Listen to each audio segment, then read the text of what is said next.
Shavua Tov, comment allez-vous? Voilà. Une nouvelle semaine, très pluvieuse, beaucoup de bracha en Israël, beaucoup de pluie, c'est très bon pour la terre, puisque je vous rappelle qu'Israël n'est pas un pays où naturellement il pleut. Voilà, donc chaque pluie est une bénédiction. Quand on voit ce qui se passe par exemple en Iran, où il n'y a pas une goutte d'eau, voilà, Israël est béni, et Dieu merci, nous allons vers deux jours très très particuliers, des jours très particuliers, je veux dire par là des jours de Géoula. Effectivement, ça passe aussi par des difficultés, ça passe aussi par des expériences, non pas des ratages, comme certains le croient. Nisayon, d'accord, un Nisayon, à savoir, un Nisayon, c'est une épreuve, c'est une expérience. Il y a le mot aussi Nes, à savoir que finalement c'est un miracle, une opportunité que Dieu nous donne pour pouvoir justement la surmonter. Et comme on dit, Sachar shel mitzvah mitzvah, à savoir que c'est quoi le vrai pras, la vraie récompense d'une mitzvah, c'est que Dieu t'amène à une autre. Par exemple, tu mérites de donner la tzedaka, d'accord? Donc tu vas faire une mitzvah, peu importe. Disons que tu vas être dans un restaurant, tu vas faire le birkat Amazon, tu l'as pas oublié, tu le fais, Baruch Hashem, tu comprends que c'est une des plus grandes mitzvahs qui existent, le birkat Amazon avec le Shema Israël, puisque c'est ce qu'on appelle des mitzvahs d'Oraïta, à savoir qui viennent de la Torah elle-même, et le des Rabbanan. Et grâce à ça, alors un pauvre va venir à toi, il va te demander la tzedaka, et tu vas lui donner. Tu vas pas lui dire, comme j'ai vu malheureusement vendredi, quelqu'un, deux jeunes, pas si jeunes que ça d'ailleurs, à une table, deux jeunes hommes avec une kippa sur la tête, un monsieur dans un sale état est venu leur demander la tzedaka, et ils ont fait comme ça, ils ont dit non, non, on n'a pas. Alors qu'ils avaient, c'est évident qu'ils avaient. Voilà. Donc, ils ont raté l'opportunité, Dieu leur a envoyé un messager, leur a donné une opportunité de faire quelque chose de bien dans ce monde-là, ils l'ont raté. Et toute notre vie, c'est ça, à savoir que Dieu nous donne des opportunités de bien faire, ok, et après, nous, on a un potentiel de où je fais bien, où je fais mal. Maintenant, je voudrais toucher à un sujet très important à mes yeux, qui me préoccupe assez, et qui parfois m'attriste aussi un petit peu, même si on n'a pas le droit d'être triste. Parfois ça m'attriste, parfois ça me fait sourire. Voilà, ça dépend des jours. C'est cette, ce défaut, cette maladie du moi, qui dit mon Rebbe, c'est lui qui a raison. C'est mon Rabbi qui a le Hémet. C'est ma Shita qui a le Hémet. Moi, je suis Breslev, il n'y a que Rabbi Nachman. Moi, je suis Chabad, il n'y a que le Rabbi. Moi, je suis Litaï, il n'y a que le Rav Kanievski, il n'y a que le. Je sais pas qui. D'accord. Je suis Dati Ulomi, il n'y a que les Datim Leomim. Aïe, aïe, aïe, aïe, aïe. Aïe, aïe, aïe, aïe, aïe. Ben, la réponse la plus belle que j'ai trouvée jusqu'à présent, c'est Rabbi Nachman qui l'a donnée. Rabbi Nachman l'a donnée, malheureusement, ces chassidim ne sont pas toujours au courant de ce qu'il dit. Et par manque d'études, très souvent, manque de conscience, puisque j'ai souvent entendu, il n'y a que Rabbeinu qui a raison. Mais Rabbi Nachman, il ne dit pas du tout. Rabbi Nachman, dans la Hakdama, dans, on va dire, la préface du Likutei Moharan, il dit, mais pas du tout. Il dit, moi, j'emmène une très grande lumière au monde, d'accord? Puis il y a des gens qui vont, chez eux, ça va les marquer, ça va leur apporter beaucoup de choses. Il dit, d'autres non, d'accord? Vous allez voir, la source, elle est très intéressante, puisque évidemment, Rabbi Nachman était une lumière infinie, c'était une lumière, c'était un des plus grands tzaddiks de toutes les générations, mais il a au moins cette anavala, ce bitoul de soi, cette annulation de soi, qui dit, mais moi, cette lumière que j'amène, elle va toucher certains, mais pas d'autres. Et il dit, c'est bécéder, il n'y a pas de problème avec ça. C'est pas que, c'est tout parce que ça dépend du shoresh de ton neshama, ça dépend de la source de ton âme. Il y en a qui vont être touchés par un rabbi, comme la Torah de Rabbi Nachman, ok? Et il y en a qui vont être touchés par la Torah du Balatania, va être touché par le rabbi de Lubavitch. Et c'est pas le rabbi de il n'y a pas d'objectivité dans le monde de la rabbanout, même chez les grands tzadikim. D'accord? Il n'y a pas la seule objectivité qu'il y a eu et qu'il n'y aura plus.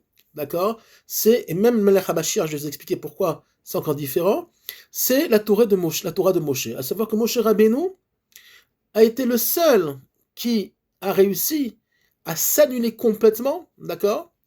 Les autres prophètes dans l'histoire d'Israël vont s'annuler aussi à un très haut niveau, mais pas comme Moshe Rabbeinu. Pourquoi? Parce que Moshe Rabbeinu finalement a été choisi pour amener la colonne vertébrale, le plan du monde, à savoir la Torah qui a été donnée au mont Sinaï.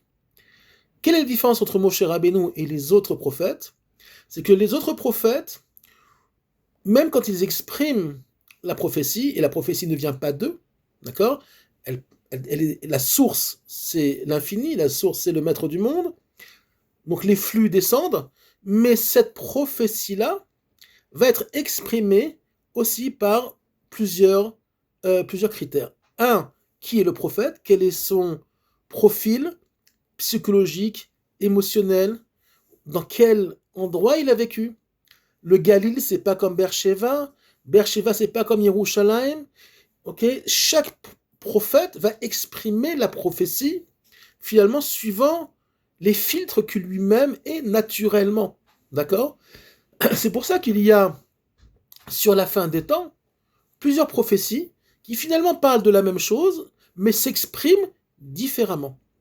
Donc on parle des prophètes d'Israël. Aujourd'hui, Birlal, aujourd'hui dans la génération où on est, même s'il y a eu des très grands rabbanim, ok, il y a on va dire par tradition, on sait que plus on va vers le mot Bereshit, d'accord, ok, et plus on, surtout vers, disons qu'au niveau du don de la Torah, plus on s'approche du don de la Torah, d'accord, en arrière, plus la prophétie, plus le Ruach HaKodesh est élevé et on va dire propre, pas dans le sens négatif ou positif, mais on va dire déconnecté, pas déconnecté, c'est pas le bon mot, on va dire il n'est pas influencé par des choses, par les galouillottes, ok, que nous avons vécues, et toutes les problématiques de la vie historique et spirituelle du peuple juif. Donc finalement, la névoie la plus élevée, c'est Torah Messinaï. Il n'y a pas plus élevé que ça. Les 5 livres de la Torah sont au-delà même de ce monde-là. On est dans le 8, du premier mot Bereshit jusqu'au dernier mot Israël, d'accord? On n'est pas, même si ça n'a pas l'air, d'accord? Parfois quand tu étudies le pshat, le sens simple de la Torah, ça n'a pas l'air d'être parfois quelque chose de waouh, d'accord? C'est une histoire, on parle Avraham, Yitzhak, Yaakov, Bereshit, etc. Mais en fait, le Hari HaKadosh nous enseigne que ce sont que des noms divins. Du premier mot de la Torah jusqu'au dernier, ce ne sont que des expressions du divin. Tous les mots, aussi bizarres que ça peut être.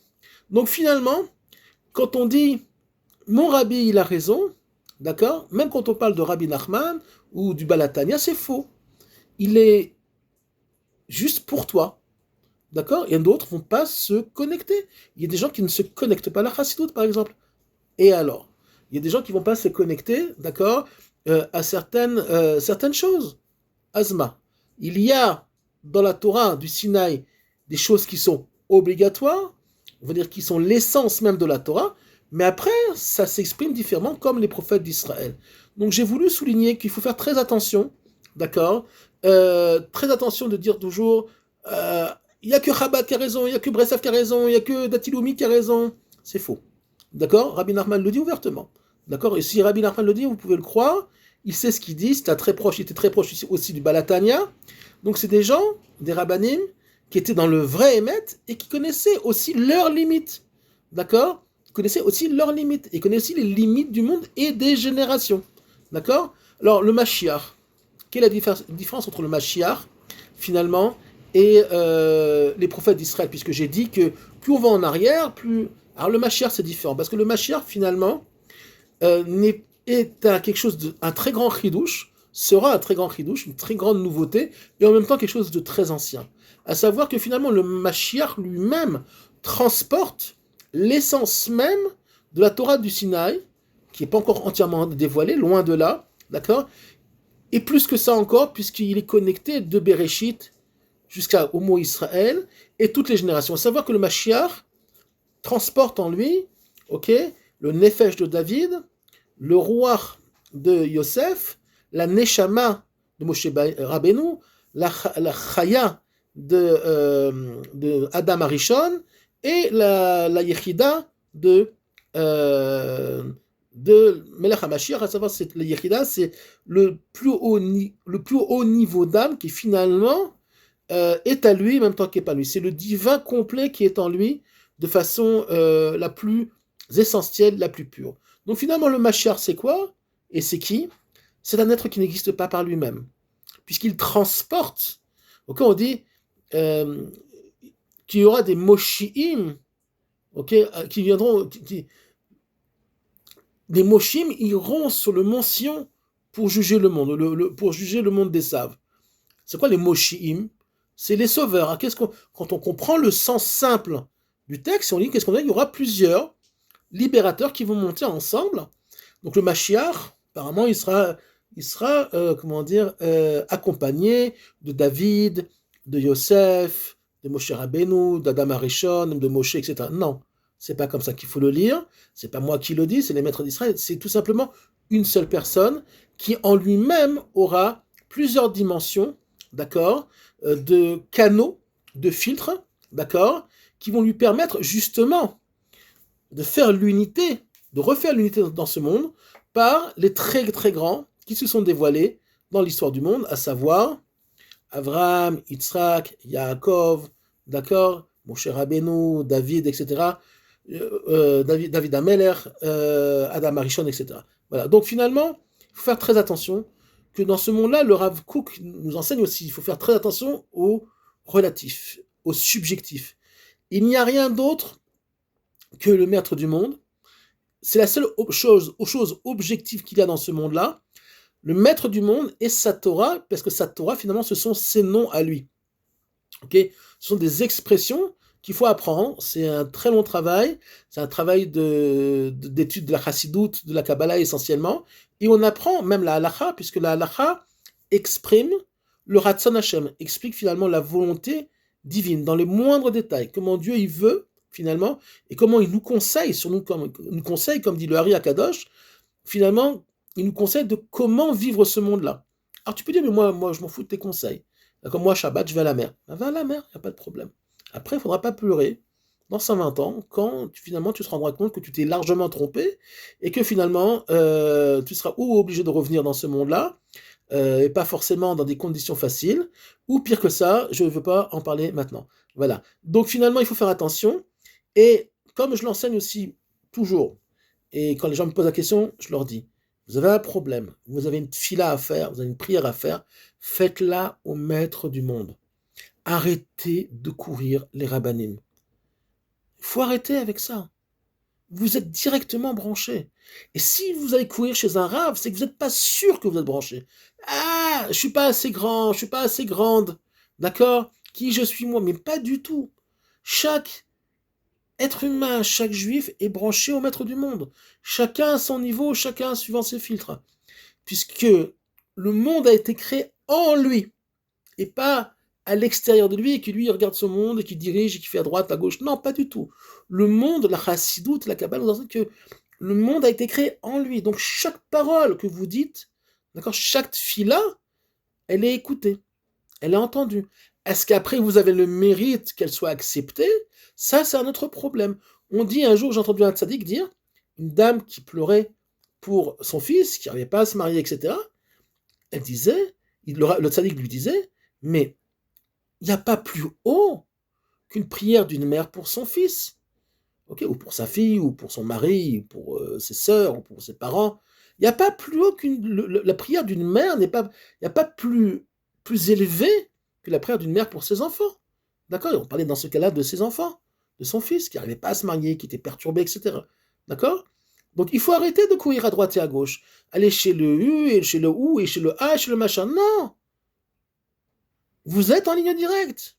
D'accord? Et particulièrement ceux qui habitent en Eretz Israël. D'accord? La Kedusha est très élevée en Eretz Israël. Et encore plus si vous êtes à Jérusalem, ou si vous allez au mur, ou vous allez sur le tombeau de David Ameller. C'est des endroits où l'énergie, où les canaux sont très forts. Ou dans le Galil, aller sur la tombe de Rabbi Shimon Bar Yochai. Mais demandez à ce que lui soit le canal à la limite. D'accord? Mais priez Hachem. Pas Rajbi, ne priez pas Rajbi. D'accord? Le fait que Rajbi soit enterré là-bas, c'est-à-dire qu'il y a des ouvertures, les portes du ciel sont plus ouvertes qu'ailleurs. Mais il faut prier Hachem. Il faut arrêter de courir les rabbanim, il faut arrêter de courir les cimetières. Alors, de temps en temps, on peut aller chez un rav pour demander conseil pour qu'est-ce que je fais à droite, à gauche, comment je peux, est-ce que je peux faire ci ou je peux faire ça. Si vous avez besoin de conseils, vous êtes embrouillé, vous êtes dans le doute. Oui, bien sûr que les tzadikim, ils sont là pour nous. Mais il faut arrêter de courir à droite et à gauche. Je vous souhaite une belle semaine et une réflexion après ce cours-là.